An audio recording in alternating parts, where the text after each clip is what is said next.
Israel और Hamas के बीच युद्ध का माहौल दिन प्रतिदिन और गर्माता ही जा रहा है, क्योंकि जहां अमेरिका, ब्रिटेन, जर्मनी, इटली जैसे देश इजराइल के सपोर्ट में खड़े हैं, वहीं इन सब पर अकेला भारी पड़ने वाला नॉर्थ कोरिया पैलेस्टीनियों के समर्थन में खड़ा हो गया है।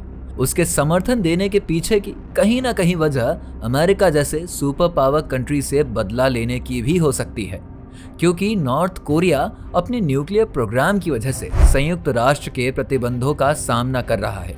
लेकिन क्या सच में इजराइल इतना कमजोर है जिसको इतनी कंट्रीज का सपोर्ट मिलने के बाद भी नॉर्थ कोरिया से डरने की जरूरत है? आइए समझते हैं।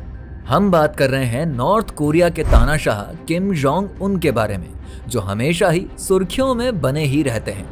आगे बढ़ें इससे पहले मिडिल ईस्ट में स्थित इजराइल की बात कर लेते हैं। वैसे देश तो ये बहुत ही छोटा सा है, लेकिन बड़ों बड़ों को इसने कब्रिस्तान की सैर करा दी है, क्योंकि इसके पास अथाह ताकत है और जिसका नज़ारा दुनिया ने कई दशकों से देखा है। हाल ही में हो रहे इजराइल हमास वॉर में भी उसकी ताकत का नज़ारा लोग देख ही रहे हैं। लेकिन इसी के बीच नॉर्थ कोरिया के तानाशाह की बात करते हैं तो north Korea Israel Palestine war में पैलेस्टीनियों का समर्थन दे रहा है और इस पर उसने स्टेटमेंट भी दिया है। वहीं अमेरिका इजराइल का समर्थन कर रहा है। अगर इजराइल की ताकत की बात करें तो ये देश उन देशों में आता है जिनके पास एटॉमिक हथियार हैं और मॉडर्न टेक्नोलॉजी से लैस दूसरे हथियार भी हैं, जिन्हें वो दूसरे देशों को बेचता भी है। इसके ड्रोन, रडार सिस्टम, मिसाइल और मिलिट्री व्हीकल पूरी दुनिया में अपना रौब दिखाते हैं और दुनिया भर के देशों में इन्हें खरीदने की होड़ ही लगी रहती है। आपको हम बता दें, इजराइल के पास सेना तो बहुत कम है, लेकिन उसके पास मॉडर्न टेक्नोलॉजीज के हथियार काफी ज्यादा है, जिससे वो दुश्मन देशों से ताकत में 2 कदम आगे ही रहता है। लेकिन अगर नॉर्थ कोरिया से इजराइल के डरने की बात करी जाए तो स्पष्ट तौर पर कुछ भी कहा ही नहीं जा सकता, क्योंकि दोनों एटॉमिक हथियारों से लैस देश हैं। इजरायली सेना की जमीनी ताकत की बात करें तो इसके पास करीब 2200 युद्ध टैंक है और 56,000 बख्तरबंद वाहन है, जबकि 650 एटॉमिक तोपें हैं। इसके अलावा 300 की संख्या में मल्टीपल लॉन्चर रॉकेट आर्टिलरी है। इसके साथ ही इसके पास 601 सैन्य विमान, 126 हेलीकॉप्टर, वहीं सेना की परमाणु हथियार की ताकत करीब 90 है। इसकी नौसेना के पास 5 सबमरीन, 7 छोटे युद्धपोत और 45 गश्ती जहाज हैं और यही हथियार ताकत के मामले में इजराइल को एक अलग पहचान दिलाती है।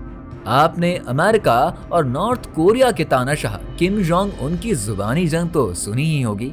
जब देखो किम जोंग उन अमेरिका को पाताल लोक की सैर कराने की बात करते रहते हैं।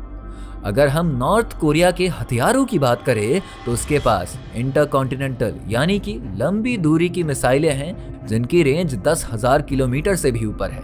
वहीं ये देश एटॉमिक हथियार भी रखता है, जिसके पास हाइड्रोजन बम भी है। लेकिन क्या अमेरिका इन हथियारों से खौफ खाता है? तो बता दें, बिल्कुल, क्योंकि ये हथियार ऐसे हैं जो किसी भी देश को तबाह कर सकते हैं। इसीलिए अमेरिका का खौफ खाना बिल्कुल लाजमी है। लेकिन अमेरिका जैसे सुपर पावर से पंगा लेना भी आसान नहीं है, क्योंकि उसने भी खतरनाक हथियार रखे हुए हैं। वैसे नॉर्थ कोरिया के तानाशाह किम जोंग उन को सनकी कहा जाता है और कब इनकी सटक जाए किसी को नहीं पता। लेकिन 2 एटॉमिक हथियार रखने वाले देश जब भिड़ेंगे तो किसी एक का नुकसान नहीं होगा, बल्कि दोनों ही तबाह हो जाएंगे। इसीलिए किसी को पावरफुल कहना या दूसरे को कमजोर समझना सही नहीं होगा। इससे ये बात क्लियर हो जाती है कि चाहे इजराइल हो या फिर नॉर्थ कोरिया हो या फिर अमेरिका ही हो, कोई भी एक दूसरे पर युद्ध थोपने के मूड में नहीं होगा। लेकिन आप इस बारे में क्या सोचते हैं? क्या आपको लगता है इन देशों में भविष्य में युद्ध हो सकता है? अपनी राय हमें नीचे कमेंट बॉक्स में ज़रूर बताएं और अगर आपने हमारे चैनल को सब्सक्राइब नहीं किया है तो वीडियो को लाइक और शेयर करके चैनल को सब्सक्राइब कर लें, जिससे आपको इस तरह की जानकारी मिलती रहे।